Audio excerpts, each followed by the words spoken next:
سلام به همه شما دوستان و مخلصان سامانه فرهناز لایف. مهمون امروزه ما هستند مهراناي خیریددین.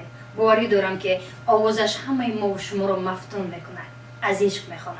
بیشتر از سرودهای احمد زهیر میخواند. باوری دارم که پسندی هر یکی شما میگردد. پس عزیزان دل بیاید یک جا گوش میکنیم. تشکر زیاد. بار دیگر خوش آمدید. سلام باشین. پس شروع میکنیم. کدام سرودی احمد زهیر را بهر مخلصان خودتون و مخلصان سامانه فرهناز لایف پیشنهاد میکنید؟ از خوردیم سرودی خدا بود یار دوست بداشتن بسیار هموش میکردم و این سرود رو میخوام برای تماشابینان و بینندگان این برنامه پیشنهاد نماییم. پس عزیزان دل انتظار بشویم. برآمد.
زنده و سلامت باشه. بهترین آوازتون خسته نکرده.